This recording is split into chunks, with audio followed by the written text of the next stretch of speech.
બનાસકાંઠા જિલ્લાના થરામાં આવેલ દેવ દરબાર જાગીરવટ ફરી એકવાર વિવાદના કેન્દ્રમાં આવ્યું છે। પાટણ જિલ્લાના દાદર ગામના એક આધેડના કથિત અપહરણ અને મારપીટના કેસમાં આજે ચૌધરી સમાજ રસ્તા પર ઉતર્યો હતો।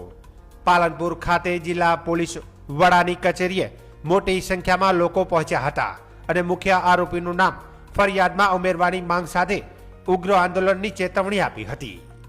જ્યારે વાત કરીએ તો 11 જુલાઈના રોજ પાટણ જિલ્લાના દાદર ગામના અરજણભાઈ ચૌધરીનું કથિત અપહરણ કરીને તેમને થરામાં આવેલા દેવ દરબાર જાગીર મઠમાં લઈ જઈ મારપીટ કરવામાં આવી હોવાના આક્ષેપ થયા છે। પીડિત અરજણભાઈનો દાવો છે કે મઠના મહંતના કહેવાથી કેટલાક શખ્સોએ તેમનું અપહરણ કર્યું અને ત્યારબાદ તેમની સાથે મારપીટ કરવામાં આવી।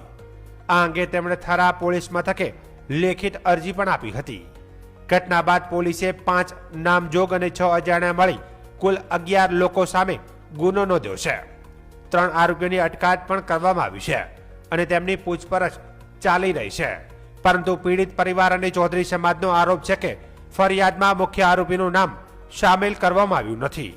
આ જ મુદ્દે આજે મોટી સંખ્યામાં ચૌધરી સમાજના લોકો પાલનપુર ખાતે જિલ્લા પોલીસ વડાની કચેરીએ પહોંચ્યા હતા। સમાજના આગેવાનોએ પીડિતની લેખિત અરજી મુજબ ફરિયાદ નોંધવાની અને મુખ્ય આરોપીનું નામ ઉમેરવાની માંગ કરી હતી। સમાજના પ્રતિનિધિઓએ જણાવ્યું હતું કે જો પોલીસ દ્વારા તેમની માંગ સ્વીકારવામાં નહીં આવે તો આગામી દિવસોમાં વધુ ઉગ્ર આંદોલન શરૂ કરવામાં આવશે। પોલીસનું કહેવું છે કે કેસની તપાસ ચાલી રહી છે। અત્યાર સુધીમાં 3 આરોપીઓની ધરપકડ કરવામાં આવી છે। જો કે પીડિત પરિવારનું કહેવું છે કે તેમની અરજીમાં દર્શાવાયેલા તમામ મુદ્દાઓને ફરિયાદમાં સ્થાન મળ્યું નથી, જેના કારણે સમાજમાં ભારે રોષ જોવા મળી રહ્યો છે। હવે સૌથી મોટો પ્રશ્ન એ છે કે શું પીડિતની અરજી મુજબ ફરિયાદમાં ફેરફાર થશે?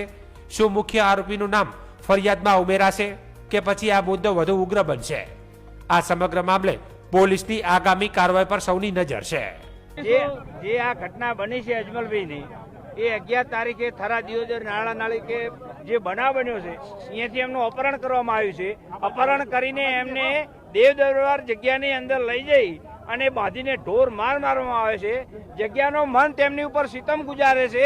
એક બંધ ઓરડીની અંદર પૂરી અને એમને દોરડાથી બાંધે છે। બંદૂકની નાળી અને તમંચો ભીડાઈ એમને ધાક ધમકી આપે છે કે અહીંથી બહાર નીકળ્યા પછી કાંઈ પણ અવાજ કર્યો છે તો તને મારી નાખવામાં આવશે। તારા ગાદીના મંતને પણ મારી નાખવામાં આવશે।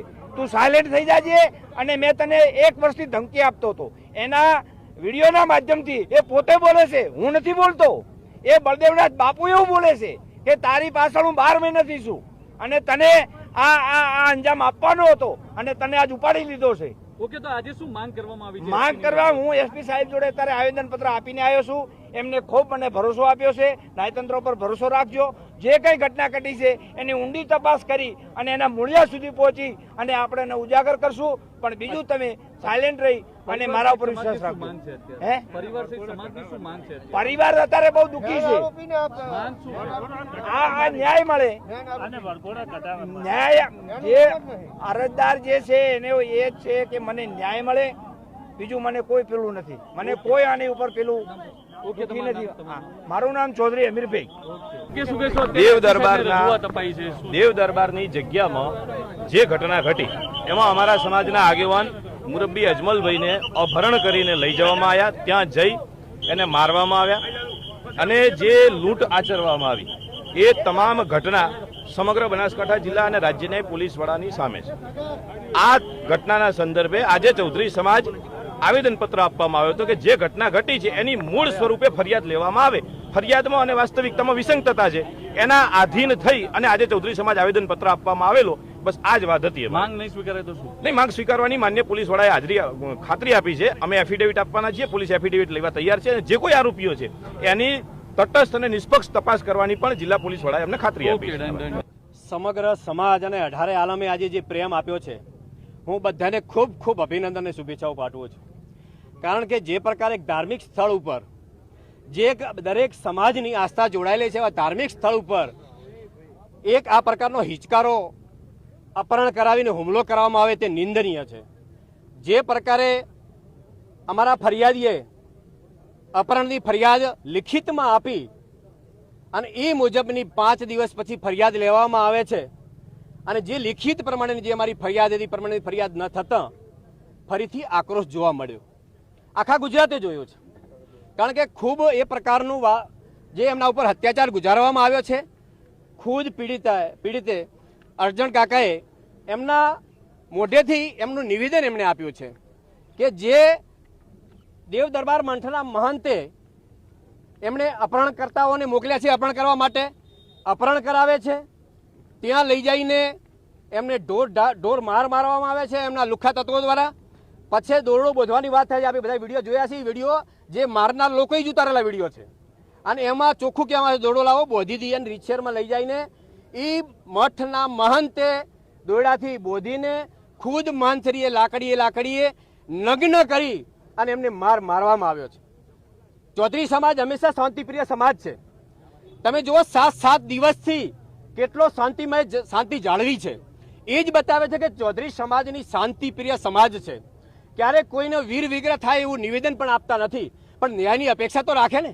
જ્યારે 5 દિવસ પછી જ્યારે ફરિયાદ લેવાની એ ફરિયાદ વિસંગતાવાળી હોય ત્યારે અમને લાગ્યું કે હવે આપણે આ રજૂઆત કરવી જોઈએ. આજે અમે એસપી સાહેબને આગેવાનો દ્વારા અમારી જે મૂળ ફરિયાદ હતી લિખિત સ્વરૂપે એ ફરિયાદ લેવામાં આવે, એની અંદર જે મુખ્ય આરોપી છે એમની નામ દાખલ કરવામાં આવે, એમનું અપહરણ થયું, એમની લૂંટ થઈ, એમને મારવામાં આવ્યા છે, જાનથી માર નાખવાની ધમકી પણ આપી છે. આ બધી કલમો એડ કરવામાં આવે. આમાં અમે પણ અપેક્ષા રાખીએ છીએ કોઈ નિર્દોષને સંડાવવો જોઈએ, પણ જે ખરેખર કાયદેસર જે ગુનેગાર છે એને કડકમાં કડક સજા થવી જોઈએ. જે અમારા આસ્થાના જે કેન્દ્રો છે એના ઉપર જે ગુંડાઓ બેફામ બની રહ્યા છે એ ન બને, અમારા આસ્થાનું કેન્દ્ર જળવાઈ રહે અને આવા બેફામ ચાહે સાધુ સંત કોઈ પણ આમાં સંડોવાયેલો હોય તો એને પણ કડકમાં કડક સજા થાય એવી આજે અમે એસપી સાહેબને રજૂઆત કરી છે.